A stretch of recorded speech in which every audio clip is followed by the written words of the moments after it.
చెప్పురా బాబు ఆరా బేటే ఎట్లంటావు పిచ్చి అన్ని గలీజ్ మోడల్ డైలాగ్ కొడతావు కదా మీ ఇంట్లో వాళ్ళు చెప్పారా? ఇక మమ్మీకి తెలిసి ఇక మమ్మీ ఇట్లా అంటది ఇక ఎందుకు కొడుతున్నావు అవసరమా అందరు ఆడోళ్ళే వచ్చి ఇట్లా అట్లా ఎందుకు అట్లా ఆడోళ్ళ పైన గలీజ కొడుతున్నావు ఇక అందరు ఇట్లా చెప్పిండే ఇక సరే చేసా మనిషి అన్నప్పుడు ఒకలా ఉండడు అన్న అప్పుడప్పుడు చేంజ్ అవుతాడు జర మనకి ఇలా నాలెడ్జ్ వచ్చింది అనుకో మనం ఆ డైలాగ్ అన్ని బంద్ చేసాం అట్లా ఏమంటే గుద్ద వాళ్ళు ఇంకా అరే అందారా అంతా మీకు ఎట్లుంటాయి కదా ఇది ఇక అన్న డైలాగ్లు కొడతా అన్న అట్లా అన్న పగల కోసం కొట్టా అన్న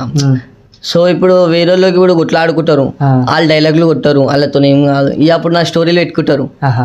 ఇప్పుడు లప్పిల పైన కొడతా ఆడోళ్ళ పైన వాళ్ళు ఒక బాయ్ ని మోసం చేసినప్పుడు వాళ్ళకి తెలుస్తుంది అన్న ఇక వాళ్ళు ఇట్లా ఏం చేస్తారు ఇట్లా నా స్టోరీలు తను గుద్దలా మండాలని చెప్పేసి ఇట్లా నా స్టోరీలు పెట్టి ఇలా అనిపించేసి బాబు చెప్పురా ఒక డైలాగ్ కొట్టినది మంచిది నీకు ఇష్టమైన డైలాగ్ నీ ఇష్టమైన డైలాగ్ నీ అకౌంట్లోనే ఫేమస్ అయిందా ఫేమస్ కాదా నీకు ఇష్టమైన డైలాగ్ కొట్టు